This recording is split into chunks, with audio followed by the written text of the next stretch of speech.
Time next for the business news with Kate Moody. Good evening, Kate. Hi, Delano. You're starting out with an important element of the economic crisis brought on by the coronavirus pandemic, and that's the rise in poverty. Yeah, extreme poverty as well, which is set to rise for the first time in over 2 decades this year as the coronavirus pandemic pushes millions of families into economic difficulty.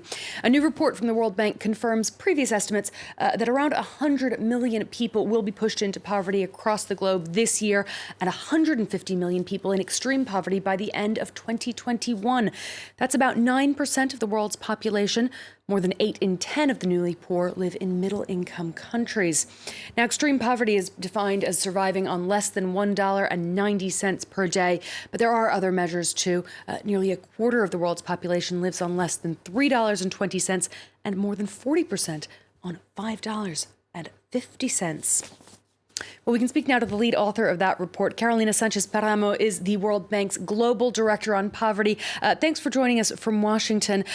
Who are these newly poor who are being affected by the pandemic? Hi, Kate. Thank you for having me. It's a pleasure to be here. The new poor, that's an interesting question because one of the findings that I think we put forward in the report is the fact that these new poor look a little bit different from the existing poor or those that were poor before the COVID pandemic and the economic crisis hit.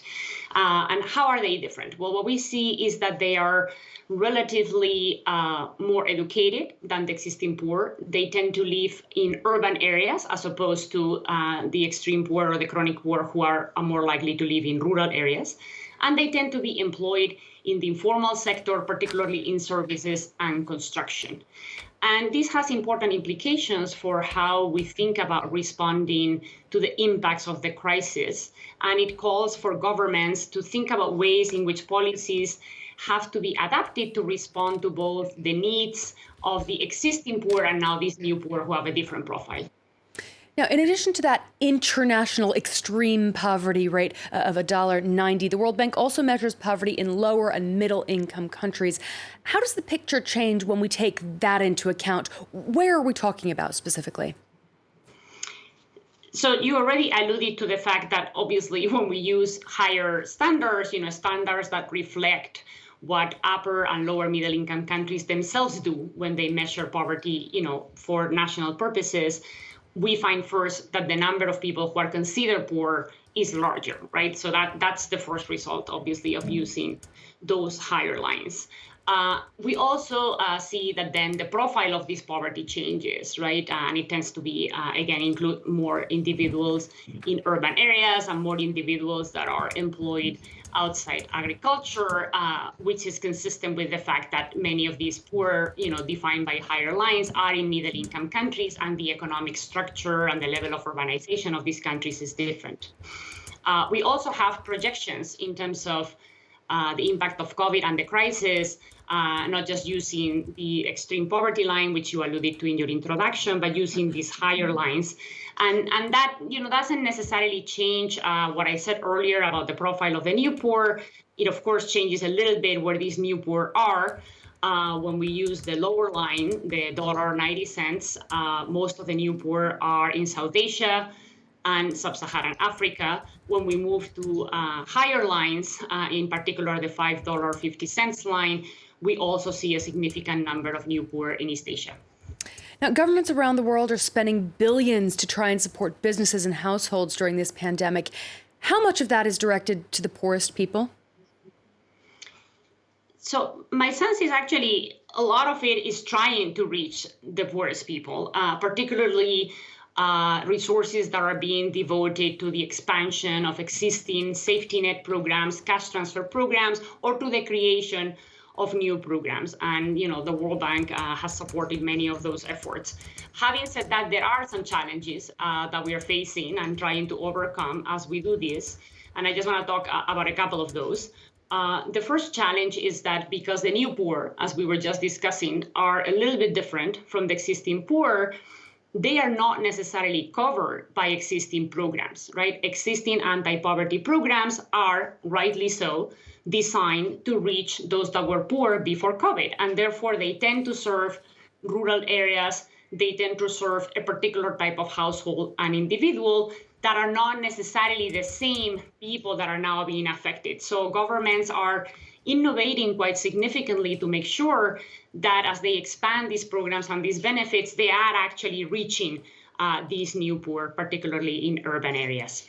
The second challenge is that many of the businesses that are being affected, particularly in the developing world, are informal businesses, as I said earlier. And many of the programs that governments have in place that aim to support firms are really targeted and best placed to support formal firms rather than informal businesses. So what a lot of governments around the world are doing is kind of following a bit of an indirect route and trying to support this informal sector via households. So supporting entrepreneurs in certain families or workers in the informal sector that have lost their jobs by transferring money directly to those workers or those households rather than to firms. But it's been an important difficulty, I think, in providing fast support to this sector. Now, before I let you go, I want to ask you about the timing of your report. It's been published on the same day as a survey by UBS, which shows on the other end of this scale, that the world's billionaires have been seeing their fortunes hitting record highs this year. Is this widening inequality something that can be addressed? We do actually make the point in the report that existing inequality, and the potential of COVID and the crisis to exacerbate inequality, which I think is what you're referring to, are important considerations when we think long term and when we think about the goal of eradicating poverty by 2030. There's no doubt that the crisis has made that goal harder than ever to reach. And in the report, we call for swift, significant, and sustained policy action to get back on track. And one of the things that we point out is that because the crisis is likely to be unequalizing, that policy action needs to be intentional and direct in tackling inequality directly. And by that, what we are trying to point to is helping those at the bottom of the distribution and making sure that as the recovery gets underway, they are able to connect to the new economic opportunities and the growth that the recovery generates, and they are able to recover from the human capital losses that they have likely suffered during this period. Carolina, thank you so much for speaking to us on France 24. Carolina Sánchez-Páramo of the World Bank Group. Talana, that's all for now. Fascinating discussion. Thank you very much for that, Kate. Kate Moody there with today's business news. We're going to take a quick break. More news coming up. Stay with us. This is France 24.